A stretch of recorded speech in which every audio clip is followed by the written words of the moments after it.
On this week's episode of Ride the Lightning, the Tesla unofficial podcast, Model 3 gets an official release date. Model S gets some serious performance upgrades. South Australia partners with Tesla to transition to sustainable energy on a large scale, and more.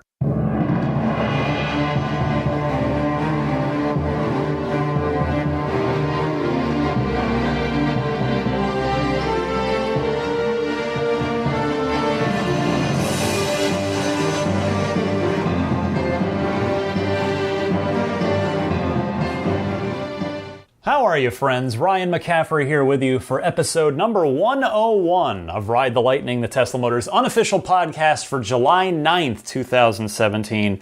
And it is a milestone week for Tesla. There's, a lot of cool stuff to get to, where I was a little just selfishly disappointed that my big episode last week, episode 100, big milestone for me, there wasn't really a lot going on in the Tesla world, and I was like, oh man, I wanted episode 100 to be a real memorable one. Looks like that might be 101, at least as far as Tesla is concerned. Hopefully I'll make a good podcast out of it, but I wanted to start by just noting that the red Tesla Roadster that I was more than happy to foster for Joe Edgell is on its way to him now. Loaded it onto the truck, and it was really neat living with a Roadster for a week. When I got back in my car, which is as I've mentioned before, an 06 Infiniti G35 Coupe, it felt like I was driving an SUV after being sitting so low in the Roadster for the last week. And it's what I'll miss the most. The two things that I'll miss the most about the Roadster. Number one is definitely the performance, the acceleration, just that it never got old. I was audibly, not even giggling, cackling when I would punch it at the given opportunities. Just that sort of roller coaster like punch in your gut that linear acceleration with all that torque does to you, that smooth acceleration. I would just punch it and just giggle, and it was like, boy, any bad day is quickly alleviated with a couple of throttle punches in a Roadster. The other thing I'll miss the most is the motor whine. If you've never been in a Roadster, but maybe you've been in a Model S or Model X, so the S and the X, because they're designed as premium vehicles, more on the luxury side, they have sound dampening in them, so you don't really hear the electric motors when they spin up and spin down. But in the Roadster, you absolutely hear it, and it sounds like the Millennium Falcon taking off into hyperspace or coming out of hyperspace when you get on or get off of the accelerator. And it's such a neat sound. It's just literally no other car makes that sound, and it's a really, really fun sound that I will miss. So I'm glad I was able to live with one for a week. I will say it's an extremely fun car to have some fun in the short term, but living with it for a week did actually cure me of wanting to own one. No offense, Joe, because you now own one. But it's, I'm a slight guy. Like, I'm a skinny guy, not very tall, and it's not the most comfortable car to be in. You're really wedged into it, and God help you if you're a bigger guy, either like girth-wise or height-wise. It is definitely not the most comfortable car to be in, but it is fun to enjoy in short bursts. If any Roadster owners out there that are daily driving them, more power to you. There are definitely things. I did get used to it. I was very used to it by the end of the week, but yeah, definitely more of a fun weekend car, in my opinion, which is exactly what Joe's going to be doing with it, with his business. So hope you enjoy it, Joe. I took the best care of it that I possibly could. All right, let's get on to the big news for Tesla this week. And there is nothing bigger than, even though I have to actually caveat this real quick, I don't have official confirmation of this as of my recording at 10:13 p.m. on Friday night Pacific time. But Tesla was expected to have the first production Model 3 roll off the assembly line at some point today. Neither Elon nor Tesla tweeted out or made any announcements as such, but we can assume that if it didn't happen today, it's probably happening tomorrow, I would suspect, given that they've got a schedule to keep to. And but they did it. I mean, it's incredible. Let me first tell you that the release date, the official release date of the car, is going to be July 28th. That's when the delivery event is going to be, which is also the elusive Model 3 reveal Part 3 that we've been waiting for quite some time.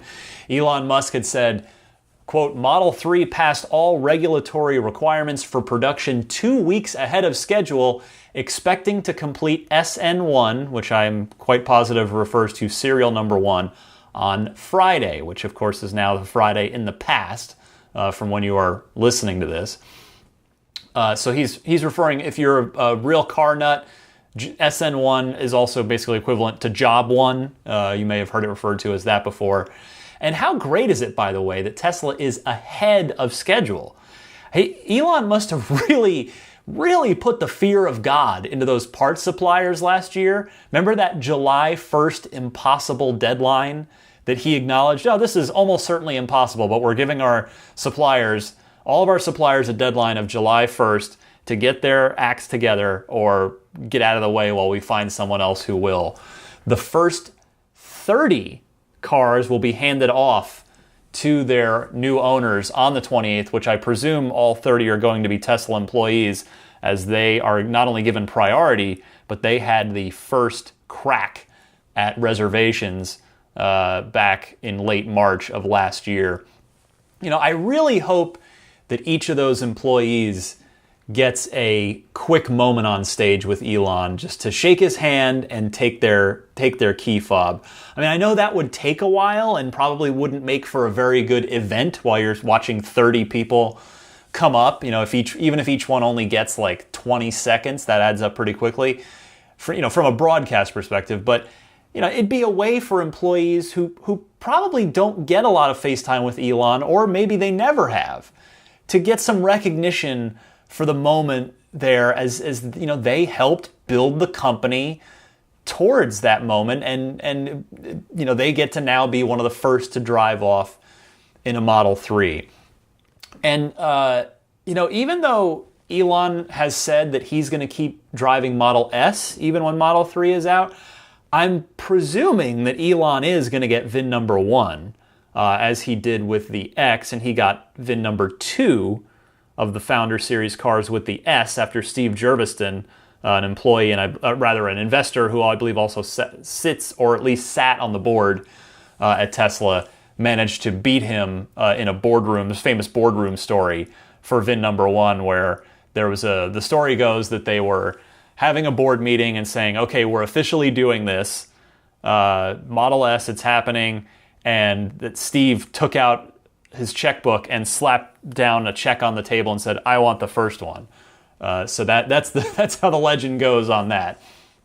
But assuming Elon is going to get VIN number 1, I'm guessing that it's going to be black, because that seems to be his preferred color. That's what color his first S was, and that's what color his first X was that I got to sit in at the Model X delivery event in September of 2015.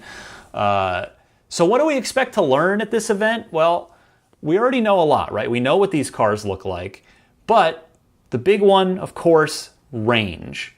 Range. What's the range of the big battery? What's the final range of the standard 60 kilowatt hour battery? Hopefully we're also going to get a full list of options, even if we don't necessarily get pricing. That was sort of already hinted at with that Model 3 versus Model S anti-sell sheet that Tesla put out for the 3. So we'll see. Elon noting more on the production ramp as well here. He says, production grows exponentially, so August should be 100 cars and September above 1,500.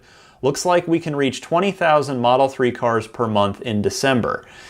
Here's the thing that I'm wrestling with, because I've seen it interpreted both ways from other folks online. I think he means per week there, 100 cars per week, Because if they're doing 30 cars basically starting now, between now and the 28th, so it's basically a 3-week period, even 3.5. I have to imagine that that's going to ramp to 100 cars a week in August and 1,500 a week in September, as opposed to 100 in the entire month of August and 15 for the entire month of September. I guess we don't know for sure, but hopefully we'll get clarification on that, if not sooner than the July 28th event, than the actual July 28th event itself. But still, if I'm correct, if I'm assuming correctly there, it's good news if you're in the same boat as I am, in that you are holding out for all-wheel drive or performance, because that means that for now, when Elon said early 2018 for all-wheel drive and March-ish, springs-ish for the performance model, we can reasonably presume that those are on track.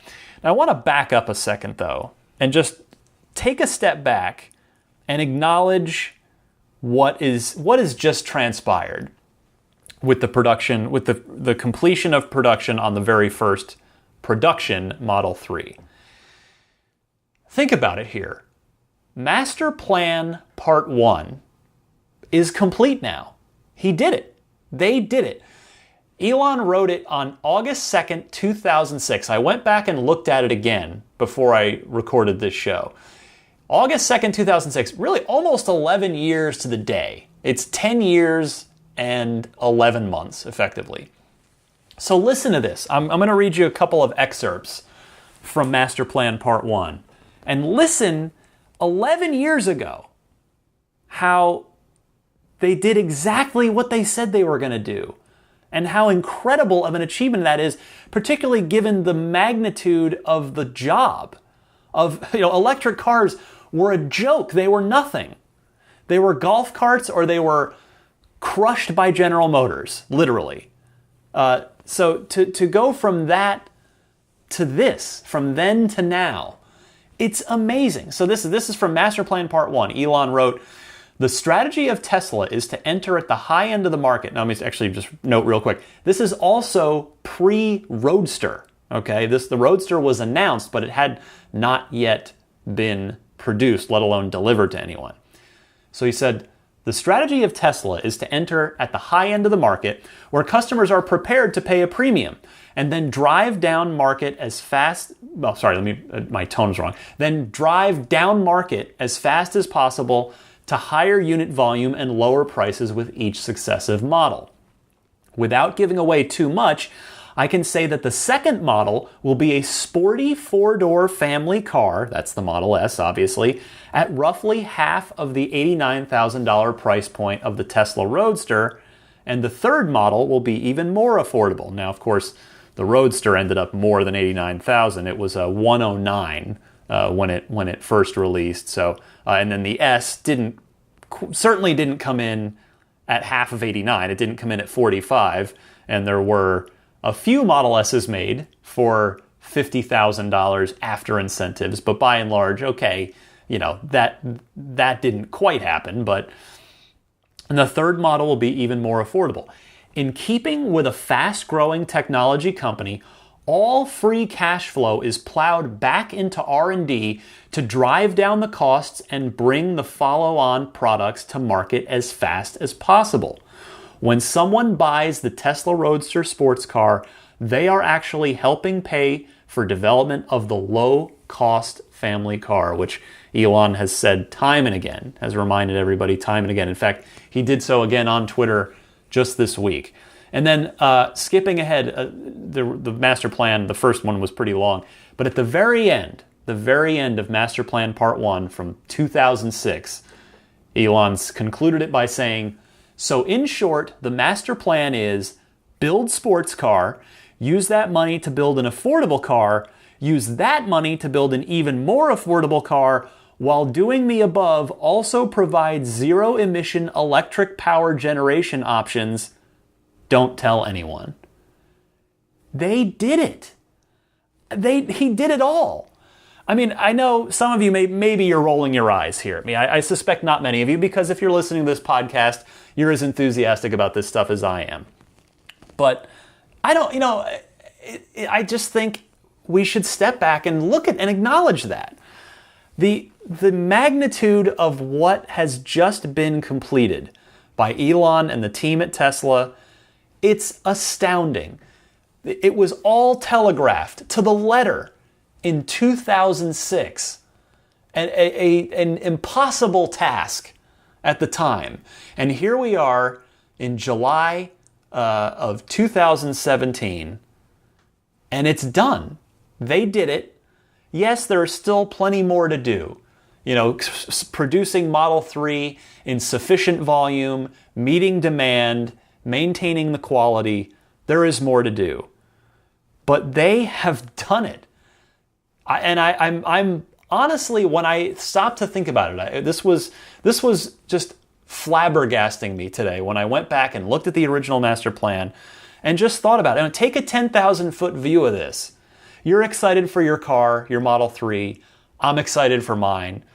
But look at the big picture here, and it's genuinely amazing. The word amazing gets thrown around a lot. Louis C.K. does a great bit about that. But this is actually amazing. It really well and truly is. So to anyone who may be listening to this podcast who works at Tesla, I want to say congratulations for being a part of this, and thank you. Just thank you. I mean, I don't have my car yet. I'm eagerly awaiting it. We may, again, at the risk of a little hyperbole, we may look back on this day, July 7th, when the first Model 3 rolled off the line. We might look back at this as an historic day. I mean, if Model 3 lives up to not only its potential, but also to its initial buzz and rush of 400,000 plus pre-orders, this will be remembered, this will be looked back on as an historic day. A day we might tell our kids about.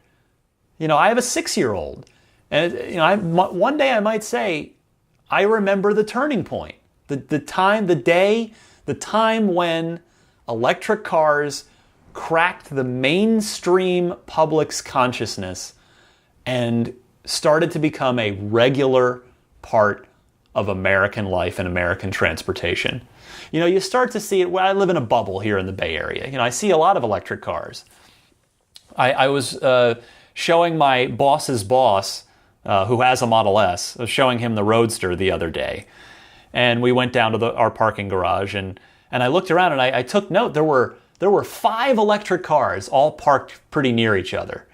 There was his Model S, the Roadster I was driving, and then the Mercedes, I forget the name of it, the little electric drive wagon thing, a Leaf, and an e-Golf, a Volkswagen e-Golf, all of them down there. And even though there might have been 50 cars in that parking garage, maybe not quite that many. So it's there was a decent percentage of cars that were electric. We might look back. We might look back on that stuff like that as what we look for those of us that are old enough to remember life before smartphones. Where it's just like, oh yeah, remember that when there were like phone booths and stuff around. That's hopefully what Model 3 is going to help usher in. So, bravo to the team at Tesla. Congratulations to the team at Tesla. And thank you to the team at Tesla. I absolutely cannot wait to get my car. I'm holding out for what I want, which is performance if I can afford it, all-wheel drive at a minimum, and the white interior. Holding out for that, but it is nevertheless, even though I'm waiting, I've waited this long, I can wait a little more. I can't wait, and it's just this is an amazing, truly amazing, and even in the Louis C.K. version, Louis C.K. Meaning of the word, really, really amazing accomplishment. Speaking of accomplishments, Tesla pulled off another one this week when they upgraded the rear drive unit in the Model S and Model X.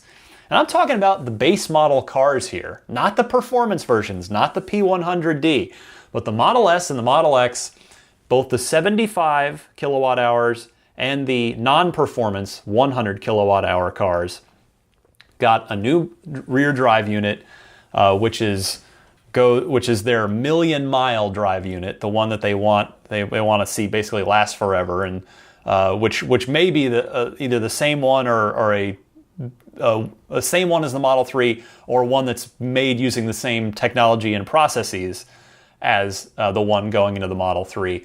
So the S and the X base models were boosted by a second. The Model S is now a car in the low fours. It's about a 4.2 second car. And the X seeing a similar increase as well. So it's crazy. Again, you look at the whole how far Tesla has come in a relatively short amount of time. My cousin Pat, who I haven't mentioned in a while, he's got a very, very early P85, early 2013 P85.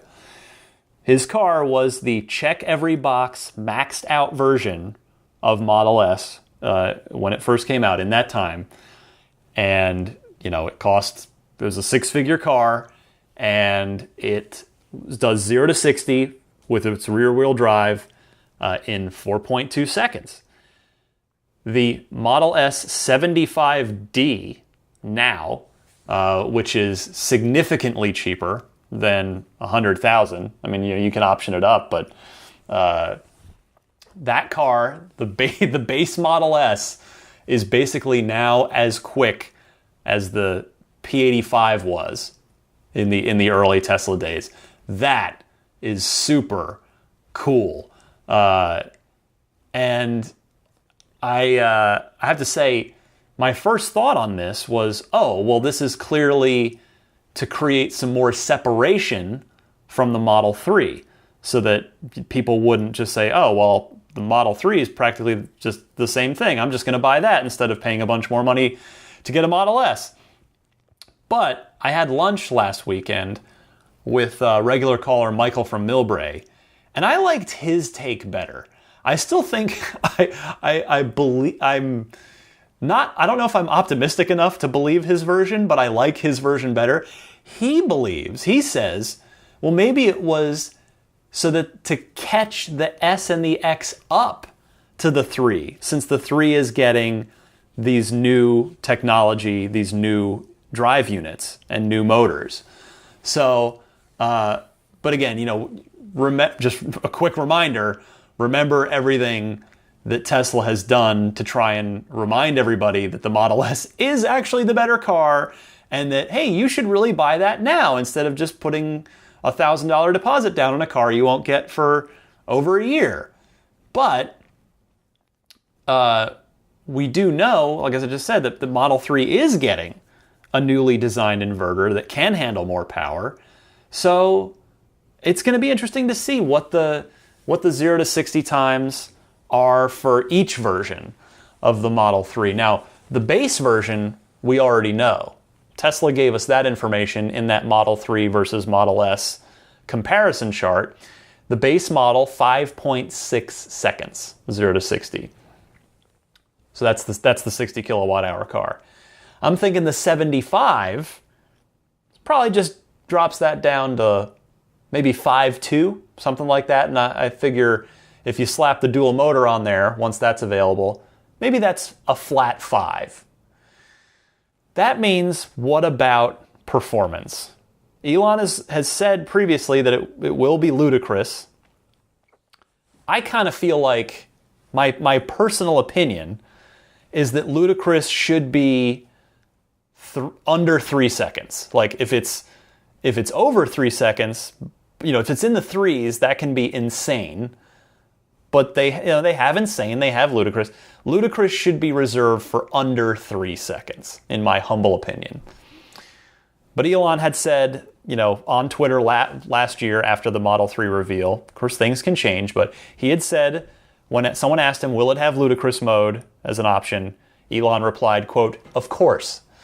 So, but even still, my personal opinion aside, I'm thinking, from looking at the difference between the Model S and the bottom end and the top end P100D Model S and Model X, I'm thinking the P75D, which I think we can go ahead and refer to it as, at least for now, I'm thinking maybe low to mid threes for that, but probably not too low. I'm thinking I'm gonna just put my small wager on, or give me, if we're doing a pool here, which I know we're not, I'm gonna take 3.4 seconds, because that's really darn quick, but that's a full second slower than the Model S, so that creates some significant separation there.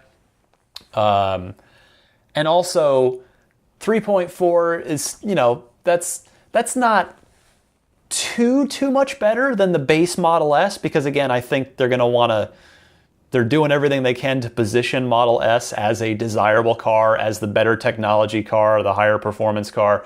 So if in fact we are going to get a performance Model 3, it's got to be better than the 75 kilowatt hour Model S.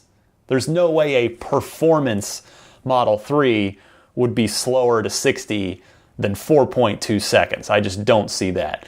But you also have to remember that the price difference, if you can get a maxed out ludicrous Model 3 that does 0 to 60 in, like I said, maybe 3.4 or so seconds for close to the same price as a base Model S, Tesla's got to be careful about that. Now, of course, yes, the S it's a bigger car. It's going to seat people a little more comfortably with being wider.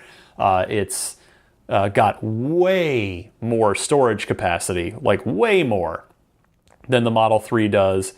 And then, other little bells and whistles too. So we'll see. But I think just trying to bear in mind, knowing what we know and seeing what Tesla's been doing with trying to create that separation between the 3 and the S, I'm thinking 3.4. That is what the guess I'm taking for the performance Model 3. We shall see.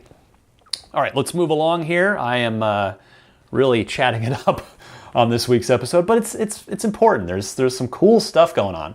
We got Q2 delivery numbers published by Tesla. They did just barely eke out the lower end of their delivery guidance for the first half of 2017.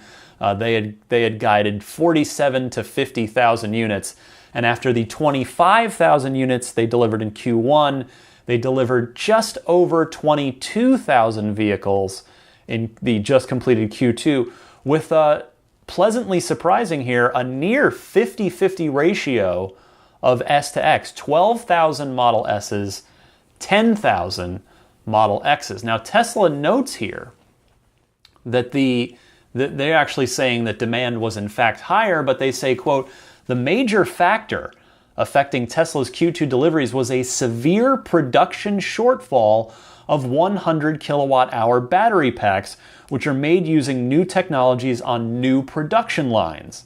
The technology challenge grows exponentially with energy density. Until early June, production averaged about 40% below demand. Once this was resolved, June orders and deliveries were strong, ranking as one of the best in Tesla history, end quote. They also added, quote, there appears to be substantial untapped sales potential for Model X. It should also be noted that production quality and field reliability of the Model X, for which Tesla has been fairly criticized, have improved dramatically. It is now rare for a newly produced Model X to have initial quality problems, end quote. I love hearing that. Again, I've said this before, but what other car company would admit that they have been fairly criticized for anything? Not a lot of companies admit that, certainly, especially in the car business. And that's the kind of stuff that builds trust with consumers. And I wish Tesla was the rule with that rather than the exception. Although they did goof a little bit this week as well, which I'll get to in a little while. But first, I want to keep the good news train rolling with one more story before I get to the one I'm the one I'm a little upset about. South Australia is building what is effectively the world's largest lithium-ion battery in a sense. You'll recall a month or two back, Elon Musk publicly talking with South Australian government officials on Twitter. They had a little bit of exchange, and then they had some private dealings as well regarding the power situation down there. There were some bad blackouts last summer for them. Well, a deal is done, and Tesla will be bringing a huge power pack installation to South Australia. So this is from the official Tesla blog on the topic. They said, quote, "This week, through a competitive bidding process, Tesla was selected to provide a 100 megawatt, 129 megawatt hour power pack system to be paired with global renewable energy provider Neon's Hornsdale Wind Farm near Jamestown, South Australia. Tesla was awarded the entire energy storage system component of the project." Later it notes, "Upon completion by December 2017, this system will be the largest lithium-ion battery storage project in the world and will provide enough power for more than 30,000 homes, approximately equal to the amount of homes that lost power during the blackout period. Last September, a 50-year storm damaged critical infrastructure in the state of South Australia, causing a statewide blackout and leaving 1.7 million residents without electricity. Further blackouts occurred in the heart of the Australian summer in early 2017. Here is Elon Musk in Australia talking about this and why this is a big deal.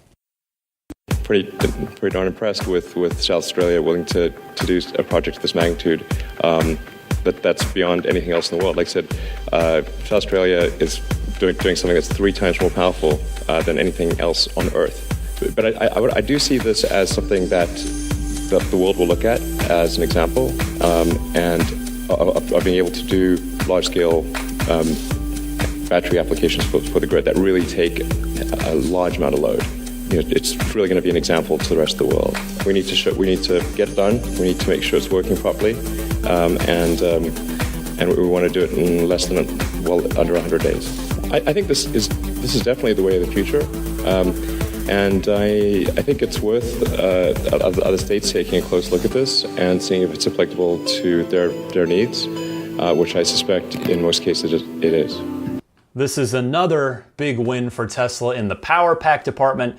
And just to remind you what a number now, this is not just the first, second, or third. There's several large-scale power pack installations, and this being the largest scale project yet. You'll recall there are others in Los Angeles, Kauai, and New Zealand, among other places. So great stuff. Kudos to the South Australian government for thinking renewably and sustainably here. Finally this week, hate to bring in a downer, but this is a story that I'm really disappointed in Tesla in. Tesla has blamed the Insurance Institute for Highway Safety, heretofore known as the IIHS, for a less than perfect crash rating on the 2017 Model S. You'll recall that the 2016 Model S had a problem on the same test.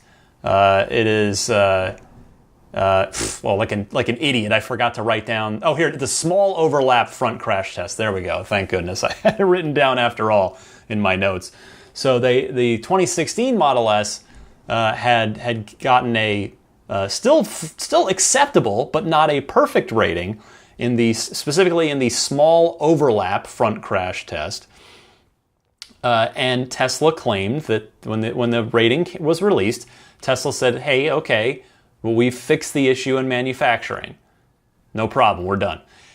Not so, according to the IIHS, which said in a statement, quote, "Tesla made changes to the safety belt in vehicles built after January with the intent of reducing the dummy's forward movement," referring, of course, to a crash test dummy.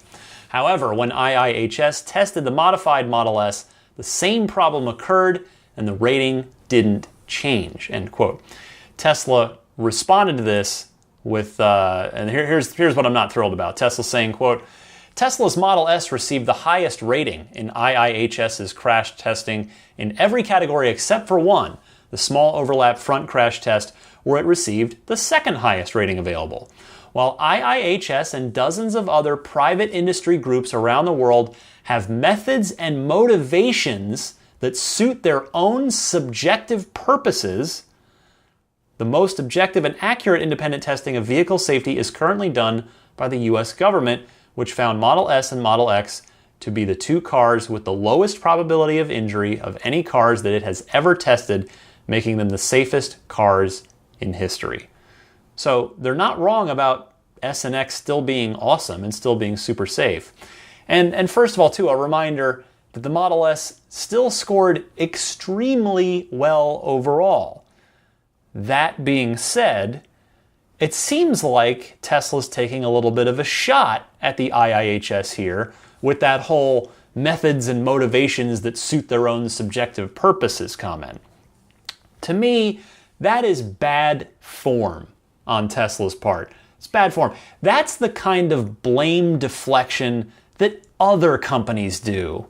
Tesla, to date, has largely been above that kind of speak, in my opinion. They have, by and large, owned their mistakes up till now, up to this. And that's, to me, one reason why I admire and trust them so much. I just got done talking about that earlier in the show, how I thought that they handled the fact that they went ahead and just volunteered the whole, hey, we've been fairly criticized for Model X thing. That's the Tesla that I know and love. It's not our fault the car didn't get a perfect rating. The IIHS has their own motivations and subjective purposes. Don't be like that, Tesla. Don't do that. Accept the results and work harder to fix it. It's funny, their disappointing answer here, just to end on a bit of a lighter note, it reminds me of what Heath Ledger's Joker says in my all-time favorite movie, The Dark Knight. Don't talk like one of them. You're not. Even if you'd like to be.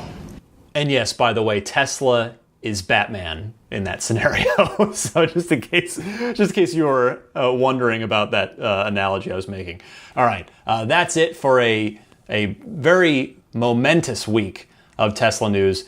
Be right back here with a word from our new sponsor, who we're going to hear from every other week for a little while here, and then we'll move to the Ride the Lightning hotline.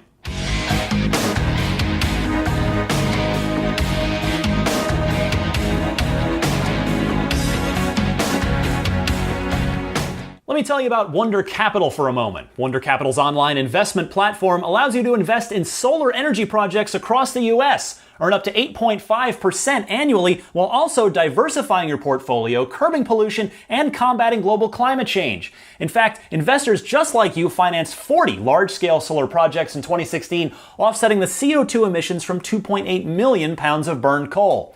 You can begin investing with as little as $1,000 and know that money is going towards, as Elon Musk would say, accelerating the world's transition to sustainable energy. And best of all, Wonder Capital doesn't charge any investor fees. To learn more, create an account for free at wondercapital.com/ride. That's Wonder spelled WUNDER. Wonder Capital, do well. And now back to the show. All right, it's Ride the Lightning hotline time. I invite you to call in. Didn't get a ton of calls this week, so I've just got 3 for you, which was expected. It was a holiday week in the U.S. A lot of people are traveling. They're relaxing, they're vacationing. So that I've noticed that tends to happen during holiday weeks. I tend to get fewer calls. So let's keep them coming this week. Especially, I'm sure a lot of you have reactions to the first Model 3 coming off of the line. Maybe you disagree with me on how Tesla replied to the IIHS with the crash test thing. Maybe you have your own take on what Model 3's production means to you, and if you agree with me that it's an historic occasion, etc. Give me a call, toll free, anytime. All you got to do, call and leave a message anytime, day or night. It's 1-888-989-8752. That's 1-888-989-TSLA. Or you can just record your question on your smartphone, your voice recording app, and email me the file. The email address is teslapodcast@gmail.com. But if you're calling into the hotline, you should know that it's provided kindly by lifeonrecord.com. If you know someone special with an upcoming birthday, anniversary, graduation, or some other special occasion, you can give them a unique gift of recorded voices from friends and family telling them why they're special.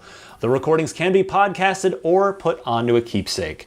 Let's go first to Brad in Grand Rapids, who asks about autopilot and full self-driving capability and what situations it may encounter. Brad, you're on the air. Hey Ryan, this is Brad from Grand Rapids, Michigan calling.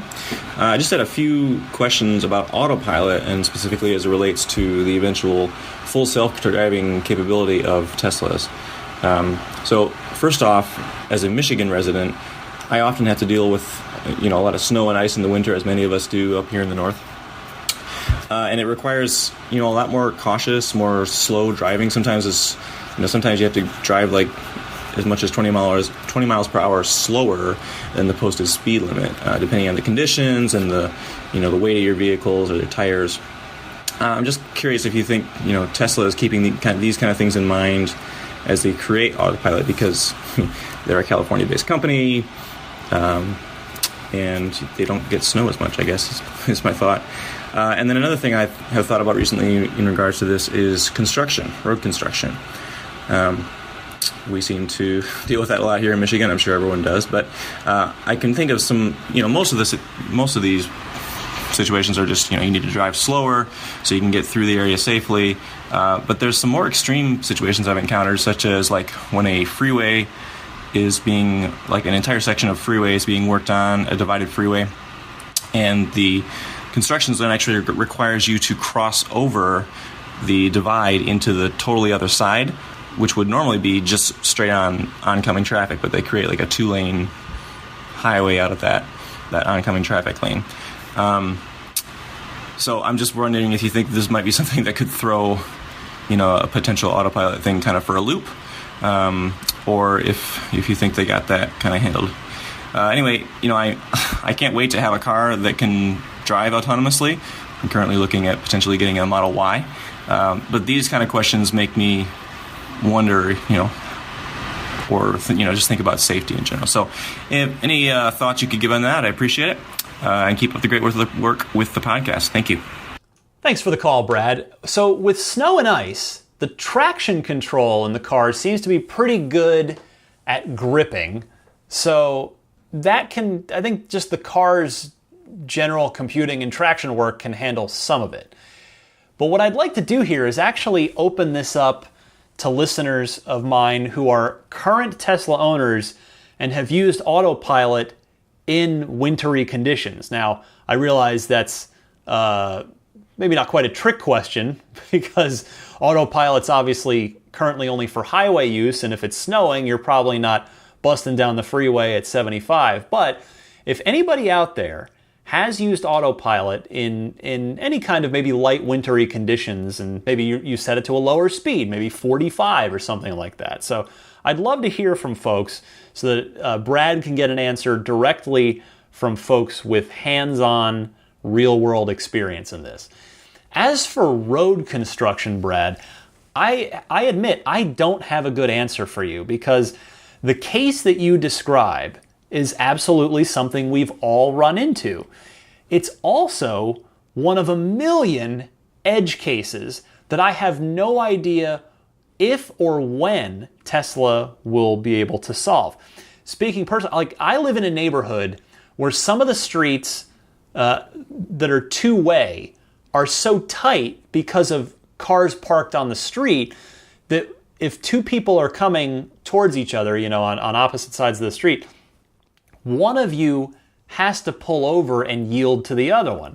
And then, common courtesy is if you pulled over to let the other person go, the person that is that you let go, gives you a little wave, and then you keep on going after they go by. So how is a level 4 or level 5 self-driving Tesla or any other car going to handle that kind of scenario? I really suspect it's these kinds of edge cases, such as the one you describe and I describe, that are probably some of the hardest work that Tesla has with advancing the autopilot software. Not that the existing work isn't hard. I'm sure it's very, very challenging, but yeah, it's those things that aren't obvious from road signs or from lane markings that I think it's going to be interesting to see how the full self-driving capability with Tesla evolves to handle those cases over time. Let's go next to a gentleman who called in by the handle Lone Star V. Lone Star. I love Spaceballs so much. Makes me want to go watch it now. Lone Star V from Texas wonders if Tesla might keep building Model 3s that might be able to sneak into some hands of folks who aren't on the pre-order list. Let's hear what he's thinking on that. Lone Star V. Saddle up, partner. Hey Ryan, Lone Star V here from Texas. I'm recording this, by the way, as my son watches you play Sea of Thieves. I wondered what your take was on Tesla possibly continuing to build the basic Model 3s that they're going to start with. I say basic. The ones that they're going to start with the production. Once they fill their allotment of the back orders, the reservations, if you will, if they'll continue to build some to lease and maybe even stock at some of their showrooms around the country in order for people that don't have reservations right now who might be urged on by the sexiness, if you will, of everybody else driving around their Model 3s, that want to get in on the game but don't want to have that 1 year wait to get at the back of the list. Just wonder what you thought if they might do that.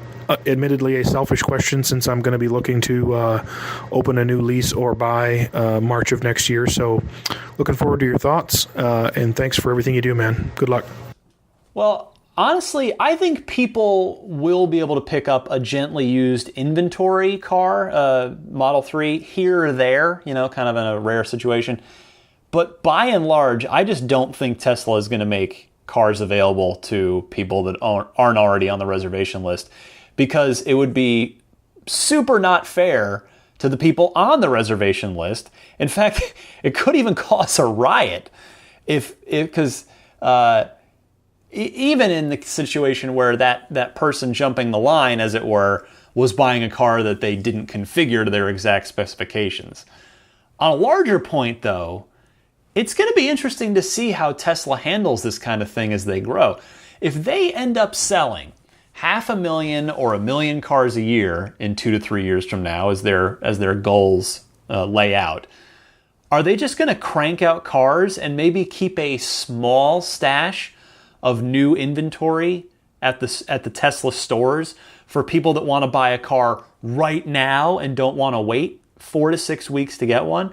I'm not talking about a traditional dealer footprint where it's a big lot, big piece of property with dozens, if not hundreds of cars on it, but something a bit smaller. I wonder if Tesla might go that way at some point. It seems like they might almost have to, given the volumes that they're talking about producing. So that's going to be interesting to keep an eye on over time. Finally this week, Frank calls back in to respond to Jay from Australia, who had in turn originally responded to Frank. So we've got a good dialogue going here. Frank's still wanting to discuss the sustainable energy situation and how to get there. So Frank, you're on the air. Hi, Ryan. This is Frank again. Just a quick follow-up to Jay's response from last week. And please feel free to counter. I'm just trying to understand this. I get that charging a battery with another battery creates an extra loss in efficiency. However, we're assuming this energy is coming from the sun. Thereby, does it really matter that we're losing about a 10 to 20% in efficiency, even though the car will most likely be charged up at the time you wake up? In other words, this efficiency loss is kind of irrelevant to me since we didn't even create this energy to begin with. It was already created for us. We're just now converting it from the sun. I just still don't understand why you can't charge a battery with another battery besides it being super expensive. However, if this isn't the way to achieve 100% sustainable transport, then what is? What is Elon's ultimate vision to achieve this if it isn't with charging other batteries with batteries?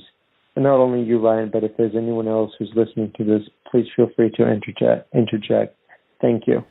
Well, rather than me get into this, I'd actually, because I admit I am not an expert on this topic. I know the cars best. I'm still learning about the energy loop and the whole energy side of the Tesla business. So I would like to invite Jay or anyone else to keep this dialogue going and respond to Frank and educate us all. I mean, I know I've got a ton of smart folks out there. I know that for a fact. Because, this is the kind of topic where it's a good dialogue to have here to help us all better understand the end goal of Tesla and how Tesla wants to get there. So, Frank, thank you for calling back in. We'll see who gets back to us on this. And that concludes the Ride the Lightning Hotline segment for this week. Again, please call in. Hopefully now you're back in town from your vacation. Give me a ring. There's been a lot to respond to this week that maybe you want to call in about. The toll-free number, leave a message anytime, day or night, 1-888-989-8752, or if it helps you remember it a little more easily, 1-888-989-TSLA, or just record on your smartphone, record your question, and email me that recording. The email address is teslapodcast@gmail.com. Be right back to wrap things up for you right after this.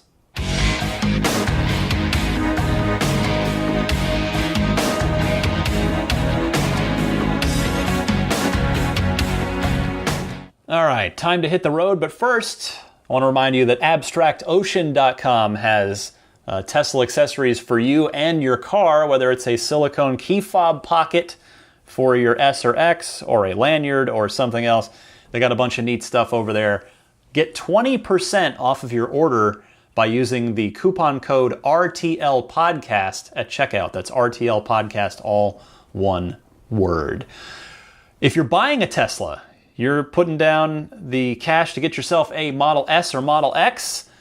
Well, we've got a new referral code, as I mentioned last week, from our friend Gordon in Hawaii. He's got some free unlimited lifetime supercharging referrals to hand out, which I am happy to help him do because it will help me get a lottery's chance at actually winning a Tesla. So, that's all I'm looking for is the chance to get one. So if you are buying an S or an X, get yourself $1,000 off of that purchase and free unlimited lifetime supercharging by using this code. Put it into your browser. It's ts.la/Gordon1872. That's GORDON1872. Follow me on Twitter at DMC_Ryan. You can email me anytime as well, teslapodcast@gmail.com. Most of you subscribe to the podcast. If you don't already subscribe, though, why not do so? Makes it nice and easy. Then the show gets automatically downloaded for you each week. You can subscribe on iTunes, Google Play Music, Stitcher, TuneIn, or pick up the RSS feed or individual downloads at the hosting site, which is teslapodcast.libsyn.com. And I remind you, for you Patreon supporters, thank you for your continued support on Patreon. Your bonus episode for July is up. It features calls from Ryan from Denver, our friend Lawton in Chicago, Aaron from Connecticut, Jason in Newport Beach, Jeff from Grand Rapids, Matt from Nova Scotia, Jim from Idaho, and Michael from Millbrae. All of you guys featured in there. So if you support me on Patreon at the $10 level or higher, you get access to that and every bonus episode that it's posted once per month. If you do not already support me on Patreon, would love it if you would at least consider doing so. Maybe just take a look at the page, see what's doing on there. and maybe you'll decide to support me. But if not, I'll still be here each and every week. The page, though, if you do want to take a look, it's patreon.com, Patreon, patreon.com/Tesla Podcast. Of course, I will sign off by thanking the list of folks who support me at the $20 or higher level. Many, many thanks to all of you. We've got a few new ones this week. In fact, I'll start with them. It's Emotion Rentals, Richard Ouellette. Richard, please correct me if I've butchered your name. I think, I just don't know what else it could be. I'm looking at it. Ouellette. Richard, I think Richard Ouellette. Andreas Cohen. Thank you to all three of you, our new Patreon producers. Thank you, guys.